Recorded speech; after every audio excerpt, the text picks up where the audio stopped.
जय हिंद मेरे दोस्तों, आपका स्वागत है आपके अपने YouTube चैनल प्रीतम अकाडमी परिवार में। और मैं हूं सूरज कुमार। तो कैसे हैं आप लोग? आई होप कि आप लोग अच्छे होंगे, स्वस्थ होंगे, साथ ही साथ पढ़ाई कर रहे होंगे। तो बेसिकली आज की इस वीडियो हम लोग जो आपका यशस्वी इंट्रेंस टेस्ट एग्जाम जो होता है आपका, यानी पीएम यशस्वी स्कॉलरशिप का जो परीक्षा होगा आपका, उसके मैथ्स के मोस्ट इंपॉर्टेंट क्वेश्चंस पर बात करेंगे। बेसिकली मैंने आपको बोला था, अब भाई जो सुनने में इंटरेस्टेड नहीं है मेरी बातों को, ये सब बातों को जो मैं भी आपसे कर रहा हूँ वो स्किप कर सकता है। पर भाई मोस्ट इंपोर्टेंट बात बोल रहा हूँ, थोड़ा सुन ही लो, कोई जाएगा नहीं आपका। 2 मिनट का वीडियो होगा, ट्राई करो वीडियो का आराम से आप लोग 2x का स्पीड में देखने का, ठीक है। थोड़ा सा जल्दी पार हो जाएगा, आपका भी टाइम बचेगा और सुनने में भी अच्छा लगेगा।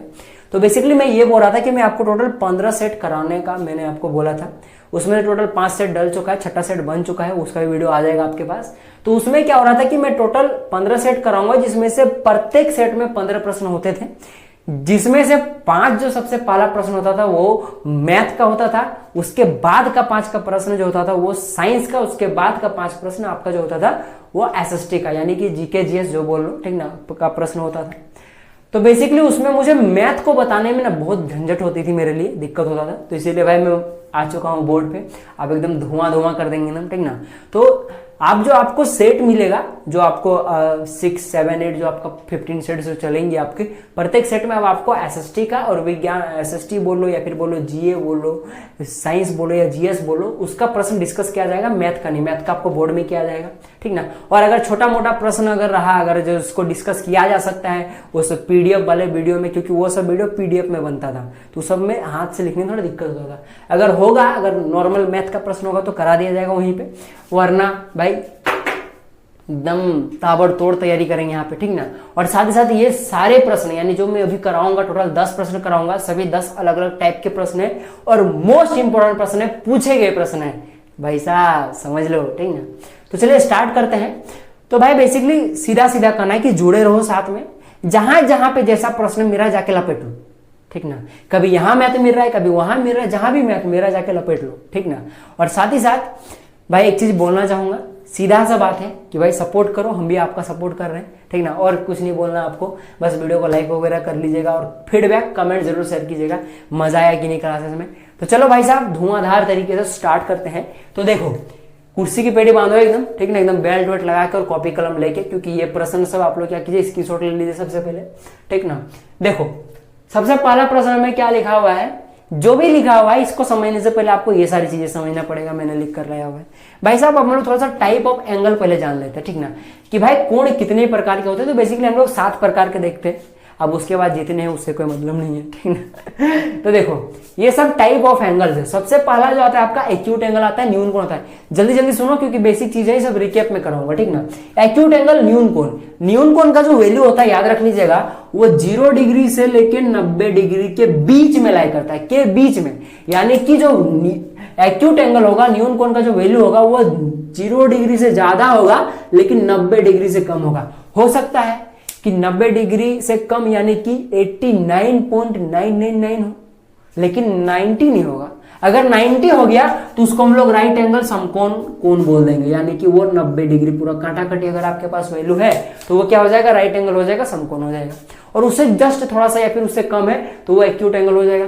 उसी तरह से अगर आपका वैल्यू 0 है तो वो एक्यूट एंगल नहीं होगा, एकदम एब्सोल्यूट 0 है तो वो एक्यूट एंगल नहीं होगा। लेकिन 0 से जस्ट ज्यादा 0.1, 0.2 या फिर 1 हो गया, 2 हो गया, 3 हो गया, 5 हो गया तो वो क्या होगा, एक्यूट एंगल हो जाएगा।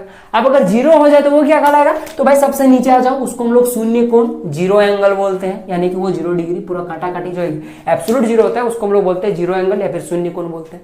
समझ में आ गया। 0 की बात है तो भाई क्या हो जाएगा के लिए 0 एंगल, शून्य कोण, एकदम एब्सोल्यूट 0 है तो। उससे थोड़ा सा ज्यादा है तो एक्यूट एंगल, लेकिन वो 90 डिग्री से कम होना चाहिए तभी एक्यूट एंगल होगा। कांटे का 90 डिग्री हो गया तो वो राइट एंगल हो जाएगा। अब भाई साहब समझो, अब 90 डिग्री से अगर ज्यादा वैल्यू है तो किसी एंगल का, तो भाई समझो अगर 90 डिग्री से अगर किसी एंगल का वैल्यू अगर ज्यादा है और 180 डिग्री से कम है, ठीक ना, यानी इसका वैल्यू 90 डिग्री से ज्यादा होना चाहिए, क्योंकि 90 हो जाएगा तो वो राइट एंगल हो जाएगा। उससे अगर ज्यादा यानी कि 91 या फिर 90.1 है, ठीक ना, तो फिर उस टाइप का एंगल जो कहलाएगा वो क्या होगा, एब्ट्यूज एंगल, जिसको हम लोग अधिक कोण बोलते हैं, वो हो जाएगा। और साथ ही साथ वो 180 डिग्री से कम होगा, यानी कि हो सकता है इसका वैल्यू 179 हो, 179.999 हो, लेकिन 80 नहीं होगा। अब अगर 80 हो गया तो भाई साहब देखो 80 हो गया तो वहां स्ट्रेट एंगल हो जाएगा, रिजु कोण या सरल कोण हम लोग इसको बोलते हैं, उसका वैल्यू एकदम कांटे का 180 डिग्री होता है। अब भाई अगर कोण अगर 180 डिग्री से ज्यादा है, तो अगर 180 डिग्री से ज्यादा है तो फिर वो क्या कहा जाएगा, रिफ्लेक्स एंगल, जिसको हम लोग बृहद कोण बोलते हैं, या हिंदी में इसको प्रत्ययवर्ती कोण भी बोला जाता है, या फिर हिंदी में इसको पुनर्युक्त कोण भी बोला जाता है। 3 नाम है हिंदी में, इंग्लिश में रिफ्लेक्स एंगल, इंग्लिश में आसान है। तो बेसिकली इसका वैल्यू क्या हो जाएगा, 180 डिग्री से ज्यादा हो जाएगा, क्योंकि अगर 180 डिग्री हो गया तो वो रिजु कोण हो जाएगा, स्ट्रेट एंगल हो जाएगा, सरल कोण हो जाएगा। उससे अगर ज्यादा है यानी हो सकता है 180.1 कुछ हो जाए समथिंग में, तो फिर वो क्या जाएगा, रिफ्लेक्स एंगल हो जाएगा। और इसका जो वैल्यू होता है वो 180 डिग्री से ज्यादा और 360 डिग्री से कम होता है। ये थोड़ा सा अच्छा एंगल है, क्योंकि देखो सब में 90-90 का गैप है, इसमें देख लो सीधे 180 का जंप है, ठीक ना। तो समझ में आ गया आपको, अगर 360 डिग्री से कम है तभी वो रिफ्लेक्स एंगल कहलाएगा, लेकिन अगर कांटे का अगर 360 डिग्री है तो उसको हम लोग कंप्लीट एंगल बोलते हैं, यानी पूरा कोण, यानी पूरा कोण नहीं, पूर्ण कोण। पूरा कोण अलग चीज है, पूर्ण कोण जिसको ये इसका वैल्यू जो होता है वो कांटे का 360 डिग्री होता है, ठीक। तो ये आपको क्लियर हो गया। आप 2 और एंगल्स के बारे में जान लो, ये मोस्ट इंपोर्टेंट, इसलिए इसको साइड में लिखा हुआ है। बेसिकली ये टाइप नहीं है, ये क्वेश्चंस बनाने का नजरिया आप लोग समझ लो। पूरा कोण जिसको हम लोग कॉम्प्लीमेंट्री एंगल बोलते हैं, ये क्या है कि अगर आपके पास मान लो 2 कोण दिया हुआ है, एक कोण x है आपके पास और एक कोण y है, अगर दोनों को जोड़ देते हो और अगर उसका वैल्यू 90 डिग्री आ गया तो ये जो x और y का पेयर है, यानी कि ये जो दोनों x और y कोण है, ये दोनों कौन से एंगल कहलाएंगे, पूरा कोण कहलाएंगे। जस्ट एग्जांपल अगर मैं दूं, अगर मान लो x का वैल्यू 70 डिग्री, तो बोलो भाई साहब y का वैल्यू क्या होगा, जाहिर सी बात है 20 डिग्री होगा, तभी ना दोनों को जोड़ के 90 डिग्री होगा, तभी ना ये पूरा कोण कहलाएगा कॉम्प्लीमेंट्री एंगल। समझ में आ गया। तो इस तरह की प्रश्नें बन सकती है। अब संपूरक कोण, जस्ट 2 कोण अगर है आपके पास x और y, उनको जोड़ते अगर 180 डिग्री वैल्यू आ रहा है तो वो क्या कहलाएगा, संपूरक कोण हो जाएगा। अगर आपके पास y का वैल्यू मान लो 170 डिग्री दिया हुआ है तो जाहिर सी बात है x का वैल्यू 10 डिग्री होगा, तभी 180 डिग्री होगा, दोनों को जोड़ के, तो ये क्या कहलाएगा आपके लिए, संपूरक कोण, सप्लीमेंट्री एंगल। ये सब क्लियर हो गया। अब चलो क्वेश्चंस पर आते हैं। मैच लिस्ट 1 विथ लिस्ट 2, यानी कि सूची 1 का सूची 2 से मिलान करें। ये आपके पास लिस्ट 1 है, ये लिस्ट 2 है आपके पास। देखो लिस्ट 1 में ए में दिया हुआ है न्यून कोण, एक्यूट एंगल, ये किससे मिलेगा भाई साहब, एक्यूट एंगल जो होता है वो 0 से 90 डिग्री के बीच में होता है। 0 से 90 डिग्री का वैल्यू ये 75 नजर आ रहा है आपको, ठीक ना। 90 नहीं होगा, 90 होगा तो वो क्या हो जाएगा, राइट एंगल हो जाएगा, ठीक ना। तो बेसिकली ये वाला यानी कि 1 नंबर वाला जो होगा ये आपका 2 नंबर से कनेक्ट कर जाएगा, ठीक है भाई साहब। बी में देखो समकोण दिया हुआ है, राइट एंगल दिया हुआ है। राइट एंगल जो होता है पक्का पक्की 90 कांटे की बात चलती है यहाँ पे, तो ये क्या कहलाएगा, ये आपका 4 नंबर के साथ मिल जाएगा बी नंबर का। अब भाई साहब देखो इस टाइप के प्रश्न में अगर आप लोग को 2 आता है ना तो आप लोग अपने आप मार दोगे इसका आंसर, ठीक ना। कैसे, देखो अगर मान लो कोई बच्चा को ये सी और डी नहीं आता है, बस ये 2 आते हैं, या फिर कोई भी चारों में से 2 आता है, तो आप लोग आराम से ले सकते हो, आराम से नंबर ला सकते हो, ठीक ना। और कई बार तो एक ही से काम चल जाता है, ठीक ना। तो देखो भाई साहब पर जनरली 1 से क्या 2 से याद रखिएगा, 1 से कैसे काम चलेगा, 1 से दिक्कत है, ठीक ना। तो देखो यहां पे आपको पता है कि ए जो है ए 2 से मिल रहा है और बी जो है वो 4 से मिल रहा है, ठीक ना। तो देखो भाई साहब ए 2 से कहां मिल रहा है चेक करो, तो देखो यहाँ पे ए 2 के साथ मिल रहा है, यानी कि 3 नंबर में ए 2 के साथ मिल रहा है। और एक चेक कर लो कि बी जो है क्या वो 4 से मिल रहा है, देखो बी जो है वो 4 से मिल रहा है। तो यही और सोचना नहीं, फटाक से इसको मार दो। ये क्या होता है, जनरली स्टेप के 99% चांसेस में सही हो जाता है, क्योंकि देख लो भाई साहब आपको पता है अधिक कोण जो एब्ट्यूज एंगल होता है वो क्या होता है कि जो आपका 90 डिग्री और 180 डिग्री के बीच में होता है, यानी कि इसका वैल्यू जो होगा वो क्या होगा, 3 नंबर वाला, यानी कि सी जो होगा वो एकदम सीधे 3 नंबर से मिल जाएगा, क्योंकि ये जो है ये 90 और 180 के बीच में लाइज करता है 130 डिग्री, ठीक है, 130 डिग्री का वैल्यू। अब बृहद कोण भाई साहब एगो बचवे क्या 1 नंबर के साथ मिला दो, वरना आपको पता है कि रिफ्लेक्स एंगल का जो वैल्यू होता है वो 180 से लेकर 360 के बीच में लाइज करता है, यानी कि इसका वैल्यू जो होता है वो 180 से आपका ग्रेटर होगा लेकिन 360 से लेस होगा। तो यानी कि ये भाई 285, ठीक ना, 285, तो इससे मिल जाएगा आपका। तो देख लो भाई साहब सी जो क्या आपके पास 3 से मिला हुआ इस ऑप्शन में है, डी जो है आपके पास 1 से मिला हुआ, यानी कि 3 नंबर का ऑप्शन आपका करेक्ट हो जाएगा। ये आपका 1 नंबर का प्रश्न कंप्लीट हो गया। अब देखो 2 नंबर का प्रश्न में, तो थोड़ा मैं मिटा लू इसको। चलो देखो भाई साहब 2 नंबर के प्रश्न में क्या दिया हुआ है, सो देखो ये प्रश्न है आपके पास 0.23 का स्क्वायर प्लस में 0.27 का स्क्वायर प्लस 2 इंटू में 0.23 इंटू में 0.27। देखो भाई साहब ये सारा जो प्रश्न है ना ये दिमाग का खेला है, बीज गणित समझ लो। बीज गणित जिसको आता है, बीज गणित के फॉर्मूले जिसको आते हैं वो आराम से सब प्रश्न जल्दी जल्दी बना लेगा, ठीक ना।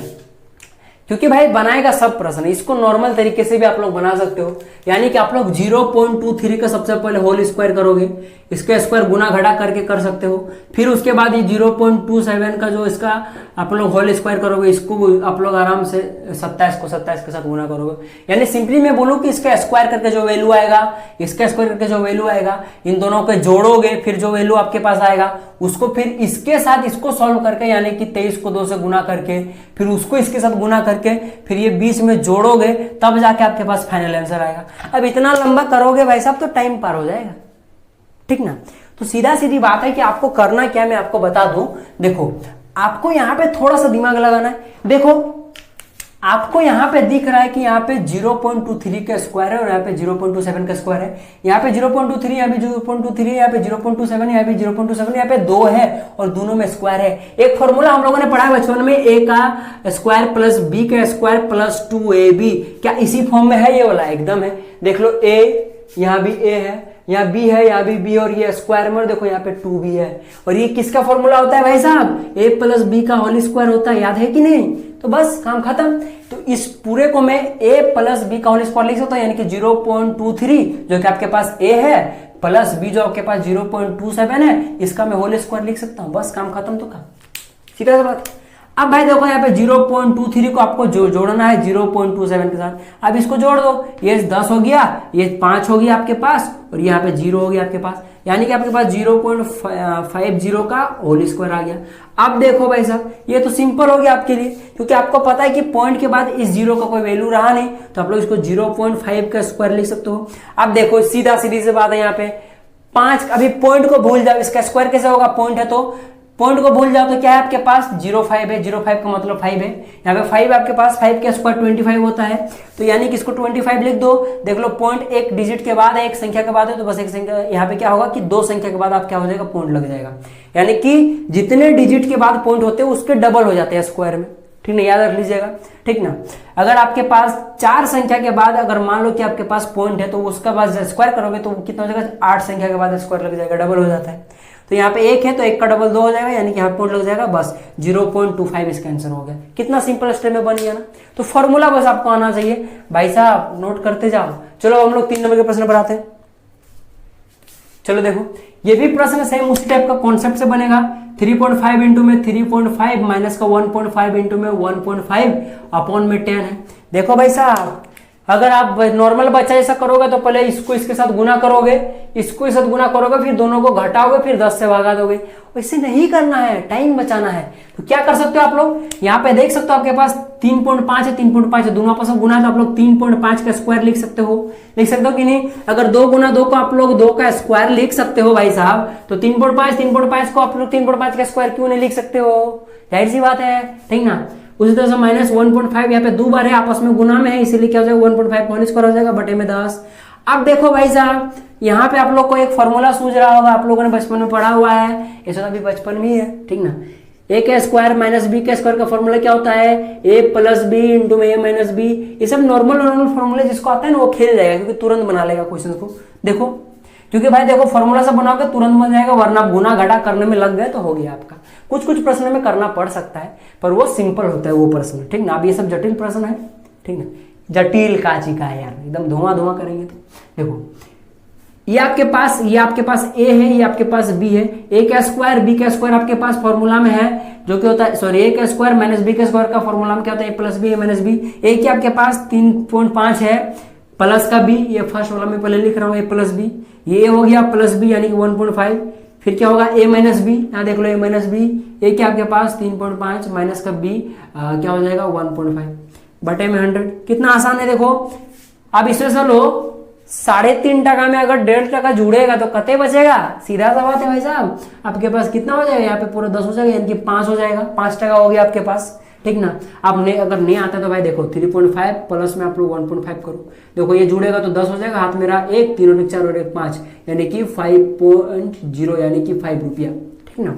अब देखो ये गुणा में है इसके साथ, तो देखो भाई साहब 3.5 में अगर 1.5 खत्म हो गया तो बचा 2%, बचा ना, तो यहाँ पे 2 हो गया बटे में 10, 5 दूना 10, नीचे में 10 कट के 1 हो गया, एक आंसर हो गया, ऑप्शन नंबर 1 ऑप्शन करेक्ट हो गया। और उसका क्या आया था आपका इस प्रश्न का 2 नंबर का ऑप्शन आपका करेक्ट हो जाएगा, 0.25 आया था, ठीक ना। तो चलो हम लोग क्या करते हैं, अब अगला 4 नंबर के प्रश्न पर आते हैं। चलिए अब हम लोग 4, 5, 6, 7, 8 इन प्रश्नों करते हैं। 9 नंबर का 10 नंबर का प्रश्न अच्छा प्रश्न याद रख लीजिएगा, इसके बाद देखेंगे। देखो 4 नंबर प्रश्न है, the value of this minus this is, यानी कि यहाँ पे ये वाला रियल संख्या दिया हुआ है, क्या दिया हुआ है देखिए, लिखा हुआ है आपके पास 69.3 का होल स्क्वायर माइनस 30.7 का होल स्क्वायर। इसका वैल्यू क्या है, बस ये प्रश्न बोला इसका मान निकालना है। अब भाई देखो आप लोग नॉर्मली अब आप लोग क्या करोगे, 69.3 का आप लोग क्या करोगे, होल स्क्वायर करोगे, फिर इसका जो वैल्यू आएगा उसका फिर आप लोग क्या करोगे, फिर इसका अलग से वैल्यू निकालोगे, 3.7 का होल स्क्वायर का वैल्यू करोगे, इसका जो वैल्यू आएगा दोनों को माइनस करोगे, तब जाके आंसर मिलेगा। नहीं करना है वैसा। अब भाई जिसको खुजली मची ऐसा करना है तो सुनो कैसे करोगे, ऐसे बताया था।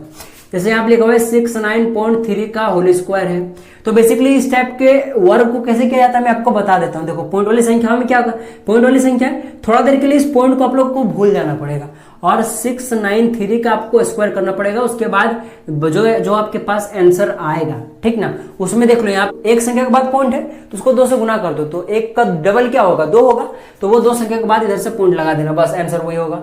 अब भाई देखो अब इसका स्क्वायर कैसे निकालोगे, देखो यहाँ पे 3 संख्याओं का वर्ग निकालना हो या 2 संख्या का वर्ग निकालना हो या फिर 4 संख्या का वर्ग निकालना, इसका ट्रिक जो यूट्यूब में भरा पड़ा है, तो आप लोग सर्च मार के देख सकते हो और आंसर ला सकते हो, ठीक ना। अब बाकी इस तरह से नहीं बनाना है भाई साहब, और बाकी किसी को अगर चाहिए तो मैं इस टाइप का भी एक बनाऊंगा वीडियो, क्योंकि मुझे इस टाइप का एक वीडियो बनाना है, ठीक ना। तो आप लोग जब आपके पास अभी वीडियो आएगा तब आप लोग एक बार चेक कर लीजिएगा डिस्क्रिप्शन में क्या उस वीडियो का लिंक है, अगर लिंक है, ठीक ना, तो फिर आप लोग जाके घुस के चेक कर लीजिएगा, और अगर नहीं है तो भाई यूट्यूब में भरा पड़ा है, वरना आप लोग इस तरह से बनाइए। देखिए एग्जाम में इस तरह से बनाइएगा जिस तरह से मैं बताता हूँ। देखो अभी मैंने बताया था ए स्क्वायर माइनस बी स्क्वायर का फॉर्मूला भी मैंने बताया था, जो कि होता है ए प्लस बी इंटू में ए माइनस बी होता है जी। देखो इसको अगर ए मान लो, इसको बी मान लो, तो ए का स्क्वायर माइनस बी का स्क्वायर, फॉर्मूला लगाओ। ए क्या आपके पास 69.3 प्लस में बी यानी कि 30.7 हो गया आपके पास, फिर इसको ए प्लस बी हो गया, ए माइनस बी क्या होगा, वही 69.3 माइनस का 30.7, ए प्लस बी ए माइनस बी का फॉर्म में डाल लिया हम लोगों ने। अब नॉर्मल जोड़ दो, देखो भाई साहब यहाँ पे आपके पास है 69.3 तो 100 होगा यार, देखो 3.7 देख लो, यहाँ पे 3 पैसा और 7 पैसा मिलके 10 पैसा हुआ, तो 10 पैसा का एक हाथ में रहा एक, ठीक है। और देख लो यहाँ पे भाई 69 और 30 को अगर जोड़ोगे और यहाँ पे 1 पैसा हो गया है, तो देखो इसको अगर 70 और 30 100 तो ऐसे हो गया। अब बाकी देखो कैसे करना है, सो मैं आपको दिखाता हूँ। 7 और 3 कितना होगा, 10 हाथ में रहा 1, ठीक है। 9 और 0 जोड़ोगे तो 9 ही होगा, और 1 10, 0 हाथ में रहा 1, ठीक ना, और 6 3 9 और 1 10 यहाँ हाथ में था, तो यहाँ पे हो गया 10। तो देखो यहाँ पे क्या है 100.0, पॉइंट के बाद 0 का कोई वैल्यू नहीं, तो यानी कि 100 इसका वैल्यू होगा, तो इसका वैल्यू 100 हो गया। इसको गुना करना है आपको, देख लो इसके साथ। अब देखो यहाँ पे आपके पास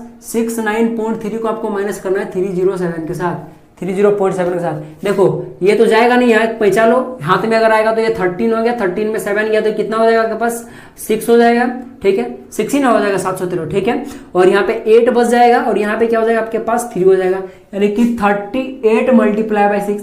अब इसको गुना करना कौन सी बड़ी बात है भाई साहब। अगर आप लोग 38 को यहाँ पे पॉइंट को फिलहाल थोड़ा देर के लिए भूल जाओ, क्योंकि सारा लोचा पॉइंट करता है, ठीक ना। देखो यहाँ पे कितना है 386 है, ठीक ना, 386 है, ठीक ना। तो इसमें अगर 100 मल्टीप्लाई होगा तो बस 2 जीरो एक्स्ट्रा ऐड हो जाएगा ना। अब आप लोग चाहो तो 386 को ऐसे करके 100 से गुना करके देख लीजिएगा, ये आएगा। तो ये क्या हो जाएगा 38600 हो जाएगा, यहाँ पे 2 जीरो लग जाएगा, ये 2 जीरो यहाँ लग जाएगा, और एक संख्या के बाद पॉइंट है 1 डिजिट के बाद, तो यहाँ पे पॉइंट लग जाएगा। अब पॉइंट के बाद इसका कोई वैल्यू रहा नहीं, यानी कि 3860 हो गया इसका वैल्यू, जो कि आपके पास ऑप्शन में देख सकते हो 3860, यानी कि 4 नंबर ऑप्शन आपका करेक्ट हो जाएगा। देखो 5 नंबर का प्रश्न है, बड़ा मस्त प्रश्न है। देखो प्रश्न में आपके पास है लिखा हुआ यहाँ पे 3 है इंटू में a plus B plus C लिखा हुआ है, माइनस का 2c a minus B minus C लिखा हुआ है, माइनस का 3ab प्लस का 3ac माइनस का 2c ये लिखा हुआ है, ठीक। देखो भाई साहब हर प्रश्न में फॉर्मूला लगाइए जरूरी नहीं है। इससे पहले वाले प्रश्न में हम लोग ए प्लस बी का फॉर्मूला लगाया, ए स्क्वायर माइनस बी स्क्वायर का फॉर्मूला लगाया। अब इस की फॉर्मूला कहाँ लगेगा, कौन सा फॉर्मूला लगेगा, भाई साहब कुछ कुछ डायरेक्ट भी बना लो है। हाँ तो देखो इसमें कुछ नहीं करना, देखो यहाँ पे 3a है, 3a को अंदर लेके जाओ, इस ब्रैकेट के अंदर में सबके साथ गुना करो, उस तरह से इसको भी सबके साथ यहाँ अंदर में गुना करो, और यहाँ पे माइनस है यानी कि -1 है, इसको भी इसके साथ सबके साथ गुना करो, ठीक ना। तो देखो 3a के साथ गुना होगा तो क्या हो जाएगा 3a² हो जाएगा। यहाँ पे देखो प्लस है तो प्लस प्लस गुना होगा तो प्लस, क्योंकि भाई साइन भी तो गुना होगा साथ में ना। अब 3a जब b के साथ गुना होगा तो क्या हो जाएगा 3ab हो जाएगा। अब 3ac के साथ गुना होगा तो क्या हो जाएगा, देखो प्लस यहाँ भी प्लस है इसलिए भाई प्लस सब जगह पे रहेगा, कोई लोचा नहीं। अगर यहाँ माइनस हो जाता तब दिक्कत हो जाता। तो ये क्या हो जाएगा आपके पास, देखो 3ac हो जाएगा। अब देखो यहाँ पे -2c है, 2c तो गुना होगा इस साथ माइनस भी गुना होगा। देखो यहाँ पे प्लस में है a तो प्लस माइनस माइनस हो गया, और यहाँ पे 2ca के साथ गुना क्या होगा 2ca, लेकिन c बाद में आता है a पहले आता है, इसलिए हम लोग क्या करेंगे ac लिखेंगे, ठीक है। तो देखो माइनस माइनस ये प्लस हो गया, और ये क्या हो जाएगा 2cb, नहीं इसको कैसे लिखेंगे 2bc लिखेंगे, ताकि आगे चल के कंफ्यूज ना हो, ठीक ना। अब देखो माइनस माइनस ये मिल जाएगा प्लस हो जाएगा, यहाँ पे प्लस यहाँ पे क्या हो जाएगा 2c² हो जाएगा। अब देखो अब यहाँ पे अब इसका काम खत्म, देखो माइनस अंदर जाएगा तो ये प्लस में तो क्या हो जाएगा -3ab हो जाएगा। अब माइनस इसके अंदर जाएगा तो क्या हो जाएगा प्लस माइनस माइनस हो जाएगा, यहाँ पे -3ac हो जाएगा, और ये माइनस माइनस मिलके क्या हो जाएगा प्लस हो जाएगा आपके पास 2ca हो जाएगा। नजर आ रहा है, मैं थोड़ा चेक कर लूं, हाँ काफी नजर, ठीक। तो देखो अब देखो डायरेक्टली आपको दिख रहा है कि plus ab plus 3ab minus 3ab gone, plus 3ac minus 3ac gone, minus का 2ac प्लस का 2ac गॉन, बचा क्या आपके पास ये बचा और ये बचा 3a², यहाँ बचा प्लस 2bc, उसके बाद बचा आपके पास प्लस का 2c²। क्या आपको ये यहाँ पे 2 नंबर में दिख रहा है 3bc माइनस c, यानी कि बी नंबर का ऑप्शन करेक्ट हो जाएगा, ठीक है, 2 नंबर का ऑप्शन करेक्ट हो जाएगा। देखो भाई साहब अंदर में आपको abc दिख रहा है, यहाँ भी abc दिख रहा है, यहाँ भी abc है, खाली b नहीं है। तो आप लोग दिमाग में कॉमन लगाओ, ठीक है, यहाँ पे 3ab है -2ac है, अगर सबको अंदर घुसा दे तो आपको दिखेगा कि यहाँ से ये जब गुना होगा और यहाँ माइनस में है तो फिर क्या हो जाएगा माइनस माइनस कट जाएगा। इस तरह से सोच के बनाना पड़ता है, ठीक ना। बाकी ये आपका प्रश्न बन गया। अब चलिए हम लोग 6 नंबर के प्रश्न पढ़ते हैं, ये भी मस्त सा प्रश्न है। देखो 6 नंबर प्रश्न में दिया हुआ है 1/5 का पावर में -2 बराबर दिया 1/4 का पावर में -2 प्लस का 1/x का पावर में -2, यहाँ पे -2 है, ठीक ना, गड़बड़ाना नहीं है। प्लस भी रहेगा तो आप लोग बना सकते हो। तो देखो भाई साहब एक फॉर्मूला यहाँ पे जान लो आप लोग, ठीक ना, घात और घातांक का बहुत इंपॉर्टेंट फॉर्मूला। अगर आपके पास a का पावर में -n है तो इसको आप लोग a का पावर में इसको आप लोग 1/a का पावर में n लिख सकते हो। जैसे एग्जांपल अगर मैं दूं, अगर 7 का पावर में -6 है तो आप लोग इसको 1/7 का पावर में 6 लिख सकते हो। इसका उल्टा भी सही है, अगर 1/a का पावर में n है तो इसको आप लोग a का पावर में -n लिख सकते हो। यानी कि अगर 1/ आपके पास 7 का पावर में 6 है तो आप लोग इसको 7 का पावर में -6 लिख सकते हो, ठीक, ये आपके पास हो गया। अब इसका देखो इसका उल्टा भी सही है, मतलब देखो कैसे सो, और क्या उल्टा है देखो, अगर आपके पास मान लो ऐसे है a का पावर में n है तो इसको आप लोग 1/a का पावर -n लिख सकते हो, ठीक है। अगर आपके पास इस तरह से मान लो, अगर a का पावर में मान लो कि आपके पास दिया हुआ है 1/a का पावर में -n तो इसको आप लोग a का पावर में ले सकते हो। बेसिकली कुछ नहीं, रेसिप्रोकल है इसका, इसको अगर पलट दोगे आप लोग या गुना कर दोगे आप लोग, मतलब ऐसे देखो ये भी क्या है आपके पास बटे में 1 है, पलट दो तो क्या हो जाएगा 1/a का पावर में n हो जाएगा। और बस अंतर इतना हो कि यहाँ पे आपको साइन देखना, अगर माइनस है तो प्लस हो जाएगा, अगर आपके पास प्लस है तो माइनस हो जाएगा, अगर आपके पास प्लस है तो माइनस हो जाएगा नीचे में, और माइनस है तो प्लस हो जाएगा। तो ये फॉर्मूले होते हैं, याद रख लीजिएगा। अब इसे को यूज करेंगे, देखो ये आपके पास a का पावर में देखो 1/a का पावर में -n है तो ये पलट क्या हो जाएगा आपके पास a का पावर में n हो जाएगा, यानी कि 5 का पावर में 2 हो जाएगा। ये बराबर है आपके पास, ये भी पलट जाएगा 4 के पावर में 2 के, प्लस ये भी पलट जाएगा x का पावर के 2 के बराबर हो जाएगा। अब इसको इधर लेके आओ तो x का वैल्यू निकल जाए, क्योंकि हमको x का वैल्यू निकालने बोला है। द वैल्यू ऑफ x क्या होगा बताओ।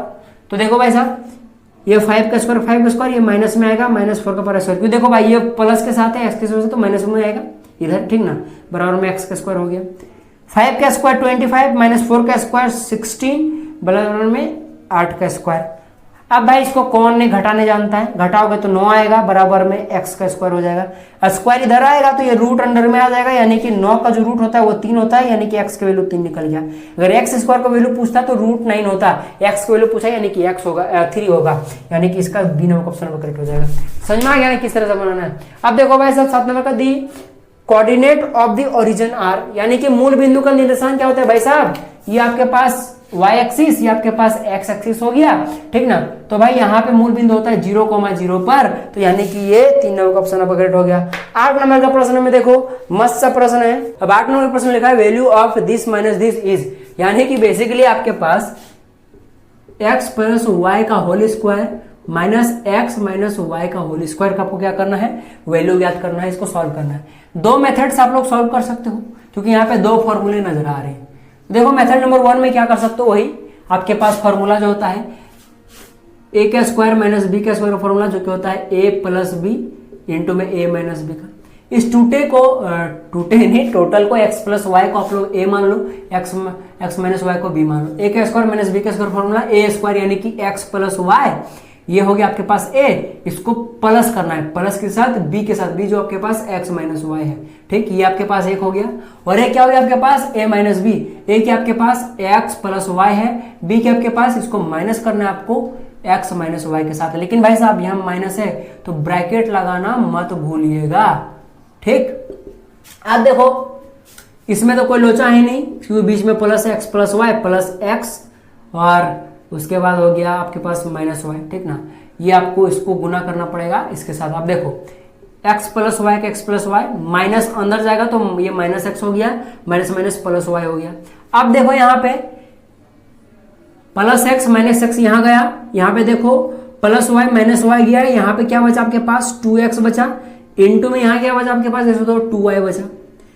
अब भाई 2x इंटू में 2y क्या हो जाएगा, 2 गुना हो जाएगा 4 हो जाएगा, और xy गुना होगा xy हो जाएगा, 4xy इसका करेक्ट आंसर हो जाएगा, जो कि आपके पास ये वाला है। मेथड नंबर 2 में देखो आपको यहाँ पे एक फॉर्मूला दिख रहा है और यहाँ पे एक अलग फॉर्मूला दिख रहा है, a प्लस बी का स्क्वायर, a प्लस बी का होल स्क्वायर है, यहाँ a माइनस बी का होल स्क्वायर है। तो देखो भाई साहब यहाँ मैं मेथड नंबर 2 बना रहा हूँ। सबसे पहले x प्लस वाई का होल स्क्वायर हम लोग करेंगे, जो कि होता है आपके पास x का स्क्वायर प्लस वाई का स्क्वायर प्लस 2xy होगा, ठीक है। यहाँ माइनस है आपके पास, क्या है आपके पास x माइनस वाई का होल स्क्वायर आप करना पड़ेगा, तो अब माइनस करो भाई x माइनस वाई का होल स्क्वायर, ये माइनस माइनस हो गया यहाँ पे, ठीक ना।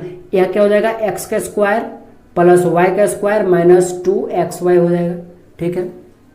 अब देखो ये x square plus y square plus 2xy का 2xy, अब ये माइनस हो जाएगा तो माइनस एक्स स्क्वायर माइनस इसके साथ गुना होगा तो ये हो जाएगा plus minus minus y square, ये माइनस माइनस प्लस 2xy। देख लो यहाँ पे plus y square minus y square plus y square minus plus x square minus x square गया, बचा यहाँ पे प्लस 2xy, ठीक ना। मैंने 2xy बचा सीधा यहाँ पे 2xy, और यहाँ बचा प्लस 2xy। यहाँ पे 2xy है, यहाँ 2xy, तो मिलाकर 4xy हुआ। तो चाहे ऐसे बना लो चाहे ऐसे बना लो, जिससे बनाओगे, ठीक ना। तो ये आपका बन गया 8 नंबर का। अब चलिए आगे बढ़ते हैं। देखो अब 9 नंबर का और 10 नंबर का प्रश्न देखो। 9 नंबर लिखा है कि which of the following number is divisible by 18, निम्नलिखित में से कौन सी संख्या 18 से भाज्य है। देखो भाई साहब टेबल से प्रश्न पूछा है, कितना अजीब सा प्रश्न है, इसीलिए मैंने बोला था कि 9 और 10 नंबर का प्रश्न अच्छा है, और साथ ही साथ 10 नंबर का प्रश्न वास्तव में अच्छा है, क्योंकि ये प्रश्न आने के चांसेस बहुत ज्यादा 99%। एनएमएस के एग्जाम में पूछा था, पीएमएसयू के क्वेश्चन में पूछा था, तो हो सकता है कि अगला इस साल और अगला साल और जब भी हो आने के चांसेस बहुत ज्यादा रहते हैं इस प्रश्न के।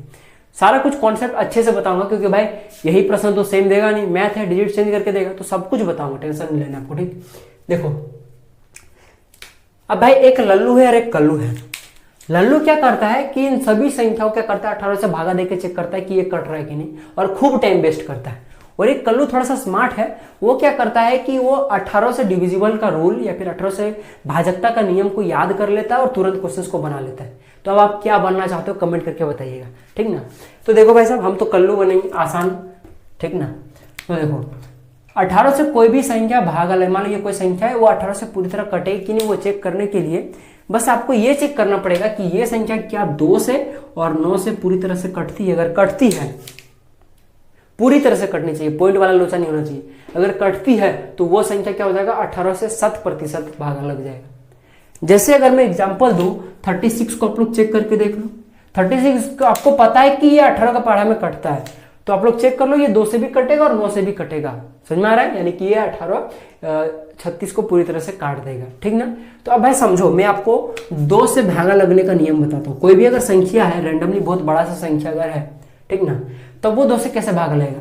तो बस उसका यूनिट डिजिट में इधर से लास्ट अंक में इकाई अंक में आप चेक कीजिएगा कि क्या वो इकाई अंक आपका इवन है, इवन यानी कि सम है। अगर सम है तो वो संख्या 2 से कट जाएगा। सम होने का मतलब जो 2 का पढ़ा में आए, 2 4 6 8 10 इस प्रकार का, इस प्रकार संख्या 10 मतलब आपके पास 0, ठीक ना।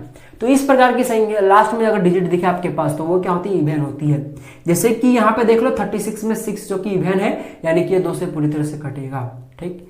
और 9 से कटने का क्या नियम है, कोई भी अगर आपके पास बड़ा संख्या है उसमें जितने भी डिजिट्स हैं कोई मतलब नहीं है, डजेंट मैटर, 6 है 7 है 8 है 1 है 2 है 3 है, बस चेक कीजिए कि उन सभी डिजिट्स का योग क्या 9 से भागा लगता है। अगर 9 से भागा लगता है तो वो क्या हो जाएगा आपके पास, वो 9 से कटेगा। जैसे देखो ये 36 में 3 और 6 दो डिजिट से, इनको ऐड करो जो कि 9 आता है, और 9 9 से कटता है, यानी कि ये 9 का पाढ़ा कटता है, ये 36 9 से कटेगा, और ये 36 2 से भी कट रहा है, यानी कि 36 18 से कटेगा। उस तरह से चेक करो, देखो सबके यूनिट डिजिट में, सबके इकाई में 6, यानी कि सभी संख्या यहाँ ऑप्शंस में सभी क्या है 2 से कटेगा। आप चेक करो कौन 9 से कट रहा है। अगर 9 से भी कट गया तो वो 18 से भाग लग जाएगा। 9 से कटने के लिए सभी डिजिट्स को ऐड करो। देखो इसमें 4 डिजिट है, 1 और 7 कितना होता है, 8 होता है, 8 और 2 10 होता है, 10 से 16 होता है, 16 जो कि 9 से नहीं कटता है, यानी कि आपका ये जो सेकंड क्राइटेरिया वो फॉलो नहीं कर रहा, यानी 1 नंबर का ऑप्शन 18 से नहीं कटेगा। दूसरे नंबर में देखो 5 9 6 है, तो भाई साहब देखो 5 और 9 को ऐड करो जो कि 14 होता है, फिर 14 होता है, 14 और 6 ऐड करो जो कि 20 होता है, और 20 जो है 9 का पाढ़ा नहीं आता, यानी ये सेकंड क्राइटेरिया फॉलो नहीं कर रहा है, ये भी आंसर नहीं होगा। 6 4 10 10 to 12 12 और 8 18 18 जो कि 9 का पाढ़ा में आता है, यानी कि सेकंड क्राइटेरिया फॉलो करेगा, यानी कि ये संख्या 18 से डेफिनेटली कटेगा। 1 1 2 2 और 3 5 5 5 10 10 और 6 16 जो कि 9 से नहीं कटता, यानी कि ये आंसर नहीं होगा। तीनों का ऑप्शन करेक्ट हो गया, ठीक। और बाकी कई सारा मैं रूल दे देता हूँ, ये सब आप लोग याद कर लीजिएगा, ठीक ना। ये सब विभाजकता का नियम है, ठीक। अब 10 नंबर का प्रश्न आते हैं, चलो ये मोस्ट इंपोर्टेंट प्रश्न है भाई साहब, ठीक। और मैं बहुत सारा कॉन्सेप्ट अभी समझा देता हूँ। देखो टोटल 3 कॉन्सेप्ट दूंगा। कॉन्सेप्ट नंबर 1, पहले क्वेश्चन तो पढ़ ले, the standard form of this number, यानी कि आपको इस नंबर का क्या करना है, स्टैंडर्ड फॉर्म निकालना है, समझ लो आप लोग। यानी इस क्वेश्चन का आपको मानक रूप विशेष रूप बताना है। तो बेसिकली मानक रूप और स्टैंडर्ड फॉर्म का मतलब क्या होता है कि बड़ी से बड़ी संख्या को छोटे रूप में ढालना, ताकि हमें लिखने पढ़ने और हमारे कानों को सुनने में सुकून मिले। तो उस प्रकार कैसे नंबर को ढाले, वही मेथड जो होता है वो स्टैंडर्ड फॉर्म को होता है, ठीक ना। तो देखो भाई साहब, तो भाई इस उठपटांग सी संख्या को हमको छोटे रूप में करना है। कैसे करेंगे, सबसे पहले कॉन्सेप्ट ले लो। कॉन्सेप्ट नंबर 1, अगर आपने 7 को 10 से मल्टीप्लाई किया तो 70 आएगा, आपको पता है। 7 को 100 से मल्टीप्लाई किया तो 700 आएगा। अगर आपने 86 को अगर मान लो कि 1 लाख से गुना कर दिया, ठीक ना, तो क्या है आपको पता है कि बस यहाँ पे 86 लिख लो, और यहाँ पे 5 को 0 होता है 1 लाख में, तो 5 को 0 लगा दो। आप लोग सब बचपन में पढ़े हो। तो यहाँ हो क्या रहा है कि अगर आप लोग किसी भी n, कोई भी संख्या मान लो n है, उसको अगर आप लोग इस प्रकार के 10 के मल्टीपल से गुना करो, किस प्रकार के 10 के मल्टीपल, 10 के मल्टीपल में 20 भी आता है, 30 भी आता है, 40 भी आता है, आपके पास 100 भी आता है, आपके पास 1000 भी आता है, आपके पास 10,000 भी आता है, आपके पास 1 लाख भी आता है। तो मैं इस प्रकार के 10 के मल्टीपल की बात कर रहा हूँ, जिसमें 1 देके 0 0 0 हो, ना कि इस प्रकार के जिसमें 2 हो 3 हो 4 हो, ऐसा ही नहीं 5 6 7 8 9 10 ये सब ना हो, 11 12 13 कुछ भी ना हो। 10 के गुणज में 360 भी आता है, तो ये इसकी मैं बात नहीं कर रहा हूँ। 4560 भी ये 10 के मल्टीपल में आता है, मैं इसकी बात नहीं कर रहा हूँ, क्योंकि यहाँ पे 456 है। बस 1 देके 0 0 यानी इस प्रकार का गुणज होना चाहिए।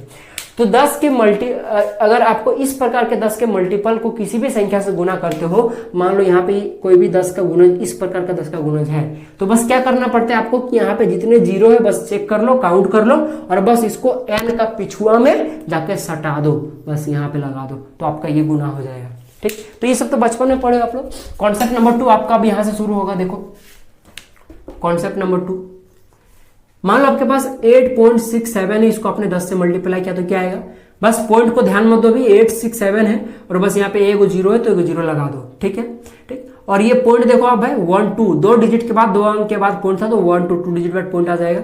अब पॉइंट जब यहाँ आ गया तो इस 0 का कोई महत्व रहा नहीं, तो आपके पास ये आंसर आ गया।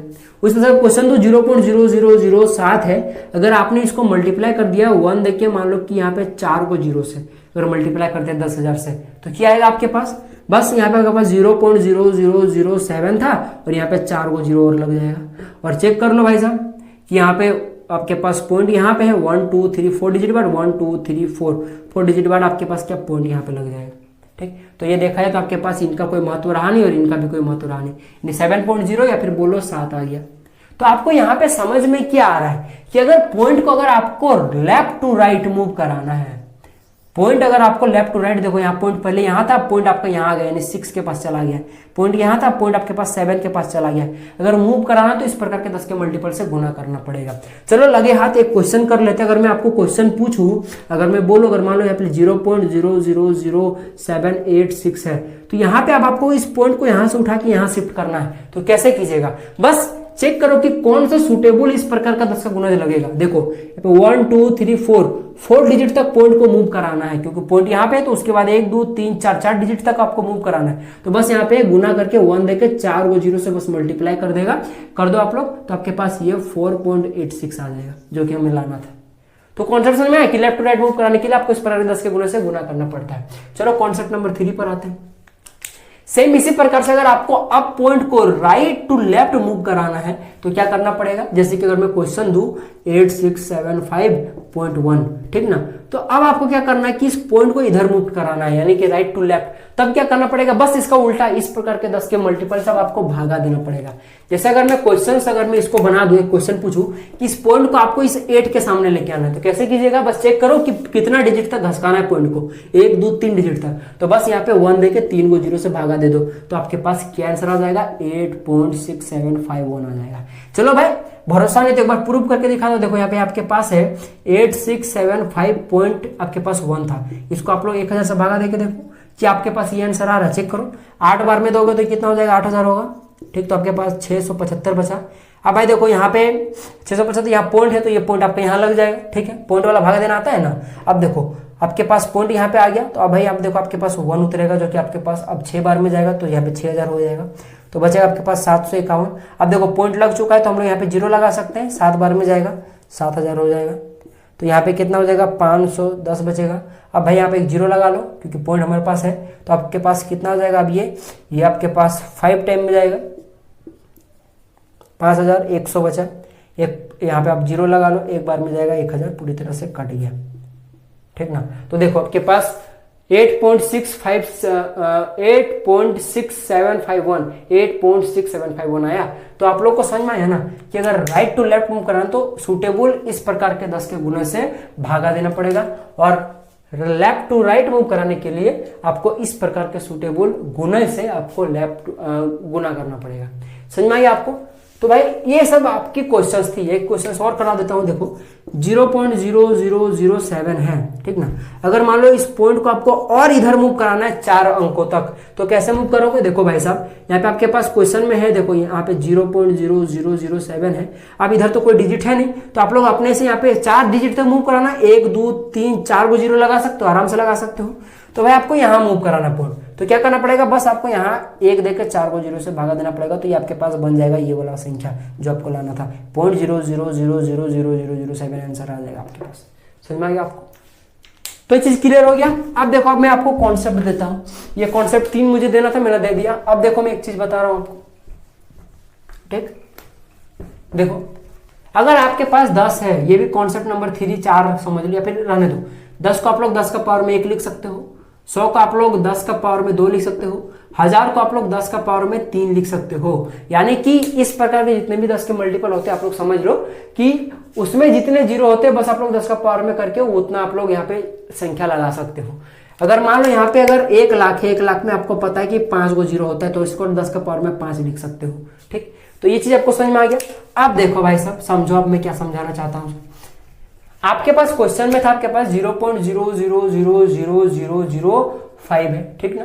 ये क्वेश्चन आपके पास 6 को 0 देके 5, इसको आपको स्टैंडर्ड फॉर्म में बदलना है। तो स्टैंडर्ड फॉर्म में बदलने का मतलब क्या होता है कि इस संख्या में चेक करो कि सबसे पहला जो नॉन जीरो डिजिट है बस उसके बाद आपको पॉइंट को लेके जाना है। नॉन जीरो डिजिट का बोलने का मतलब है जैसे कि 1 2 3 4 5 6 7 8 9 11 भी है, 10 भी, सब नॉन जीरो है। पर मैं ये सब संख्याएं हैं, मैं डिजिट की बात कर रहा हूँ, सिर्फ अंक की बात कर रहा हूँ। गणित में कितने अंक होते हैं आप लोग ये कमेंट करके बताइएगा। तो बेसिकली इस टाइप की संख्या जो जीरो ना हो वो क्या कहलाते हैं, नॉन जीरो डिजिट। तो इस संख्या में बस एक ही नॉन जीरो डिजिट है जो कि 5, और सबसे पहले इधर से चेक करो, इधर से सबसे पहले 5 आता है। तो बस आपको इसके बाद आपको इस पॉइंट को शिफ्ट कराना पड़ेगा, यही आपका स्टैंडर्ड फॉर्म कहलाता है, ठीक। उसी तरह से अगर मैं आपको एक क्वेश्चन पूछूं, एक क्वेश्चन दूं, मान लो कि एक क्वेश्चन दे दो मैं 876.1, इसको स्टैंडर्ड फॉर्म में बदलो। कैसे बदलोगे? बस आपको क्या करना पड़ेगा, इस पॉइंट को आपको इस संख्या में सबसे पहला नॉन जीरो डिजिट इधर से चेक करो जो कि 8 है, आपको यहाँ पे पॉइंट को शिफ्ट कराना है, तो ये आपका स्टैंडर्ड फॉर्म में बदल जाएगा। ठीक, समझ में आएगा? उस तरह से अगर मान लो कि आपके पास 10,000 दे दे, आपको इसको स्टैंडर्ड फॉर्म में बदलने को बोले, यहाँ तो पॉइंट है ही नहीं, अगर पॉइंट ना दे तो बस याद रख लीजिएगा कि आपको किसी प्रकार से यहाँ पे पॉइंट लाना है, तो ये आपका स्टैंडर्ड फॉर्म हो जाएगा। पॉइंट ना दे चाहे दे, बस एक ही कॉन्सेप्ट है कि बस आपको नॉन जीरो सबसे पहला नॉन जीरो डिजिट के बाद पॉइंट लाना है। तो आप चेक करो भाई इसको कैसे लाओगे। तो देखो भाई साहब, पॉइंट को आपको यहां से यहां मूव कराना है, यानी कि लेफ्ट टू राइट मूव कराना है। इसके लिए हमको इस स्टेप की संख्या से गुना करना पड़ेगा। कितना डिजिट मूव कराना है? 1 2 3 4 5 6 7। तो बस यहाँ पे 1 देके 10 का पावर में 7 से मल्टीप्लाई कर दो। 10 का पावर 7 मतलब 1 देके 7 को 0 से गुना कर दोगे तो आपके पास आ जाएगा। अब भाई साहब सुनो, 10 का पावर 7 से सिर्फ मल्टीप्लाई करोगे तो आपके पास आंसर तो आ जाएगा 5.0 आ जाएगा आपके पास, क्योंकि जब पॉइंट यहां मूव कर जाएगा तो इन जीरो कोई महत्व रहा नहीं, तो आपके पास 5.0 आएगा। ठीक है, लेकिन 10 का पावर 7 से खाली गुना करने से काम नहीं चलेगा, 10 का पावर 7 से भागा भी देना पड़ेगा, ताकि ये 10 का पावर 7 10 का 7 आपस में कैंसिल कर जाए तो आपके पास वापस से वो वाला मिल जाएगा। नहीं तो भाई साहब सुनो, मैथ का सीधा सा रूल है कि कुछ भी करो लेकिन मैथ चेंज नहीं होना चाहिए, यानी कि सांप भी मर जाए पर लाठी ना टूटे। तो इसीलिए भाई साहब कभी भी मैथ में कुछ भी हम लोग करते हैं, आप लोगों ने देखा होगा इक्वेशन में अगर लेफ्ट हैंड साइड में अगर 2 घटाते तो राइट हैंड साइड में भी आपको 2 घटाना पड़ेगा। समझ में आ रहा है ना आपको? तो वही बात है कि इक्वेशन में, संख्या में, डिजिट में कोई चेंज ना हो, ऐसा काम करो आप लोग। तो इसके लिए हमको इस संख्या से भागा और गुना दोनों कर देंगे तो ये कट जाएगा, वापस से वही आ जाएगा। तो भाई साहब देखो, जब आपने इसको गुना किया तो आपके पास 5.0 आ गया, लेकिन नीचवा में देखो अभी भी 10 का पावर में 7 पड़ा हुआ है, क्योंकि हमने भागा भी दिया था। तो भाई साहब आपने अभी, मैंने कुछ देर पहले आपको बताया था कि अगर आपके पास a का पावर में 1/a का पावर में n है तो इसको आप लोग a का पावर में -n लिख सकते हो। तो उसी प्रकार से देखो इसको आप लोग लिख सकते हो इस चीज को 5.0 इंटू में 1/10 का पावर 7, 1/10 का पावर 7 इस रूप में है तो आप लोग इसको लिख सकते हो 5.0 इंटू में 10 का पावर में -7। ये आंसर आ गया आपका मानक रूप। ये आपका दोनों ऑप्शन करेक्ट हो गया। देखो इस क्वेश्चन को देखो, आपके पास क्या था, आपके पास 8.76, देखो आपके पास था 876.1। आपको इधर मूव कराना, राइट टू लेफ्ट मूव कराना, यानी कि आपको भागा देना पड़ेगा इस प्रकार की संख्या से। यहाँ पे 1 2 2 डिजिट घसकाना है, बस आपको क्या करना पड़ेगा, देखिए 2 जीरो से भागा दे दो तो आपके पास आ गया 8.761। परंतु खाली भागा देने से काम चलेगा, इसको उसके साथ गुना भी तो करना पड़ेगा ना 100 के साथ। यानी 100 को आप लोग 10 का पावर में 2 लिख सकते हो, यहाँ तो 10 का पावर में 2 के साथ आपको क्या करना पड़ेगा, गुना भी करना पड़ेगा। भागा कर रहे हो तो गुना भी करना पड़ेगा, अगर गुना कर रहे हो तो भागा भी करना पड़ेगा, सेम संख्या से, नहीं तो चेंज हो जाएगा। ठीक, तो आपको जब भागा, आपको लोग भागा करोगे तो गुना भी होगा 10 का पावर में 2 से, तो यही इसका आंसर हो जाएगा। ठीक, क्योंकि भागा करोगे तो ये आ जाएगा और बचेगा ये वाला, तो ये वाला तो जैसे कहते से लिख दो, तो ये आपका स्टैंडर्ड फॉर्म हो गया। उसी प्रकार से क्वेश्चन था कि आपके पास 10,000 था, 10,000 को आपको स्टैंडर्ड फॉर्म बदलना है, पॉइंट को यहां लाओगे तो मान लो सपोज दैट कि आप लोग के पास पॉइंट था नहीं, तो समझ लो कि पॉइंट सबसे लास्ट में, इधर से सबसे लास्ट में, तो पॉइंट को 1 2 3 4 डिजिट घसकाना है। तो बस क्या कर दो इसको, पता है 1 लेके 4 गो जीरो से अगर 10 का पावर में 4 से मल्टीप्लाई कर दोगे तो आपके पास 1.0 बन जाएगा या फिर 1 बन जाएगा। खाली गुना करने से होगा, इसको भागा भी तो देना पड़ेगा ना 10 का पावर 4 से। तो ये आपका स्टैंडर्ड फॉर्म होगा, लेकिन इसको और अच्छा से लिखा जा सकता है 1.0 इंटू में 10 का पावर में -4 आंसर हो जाएगा आपका।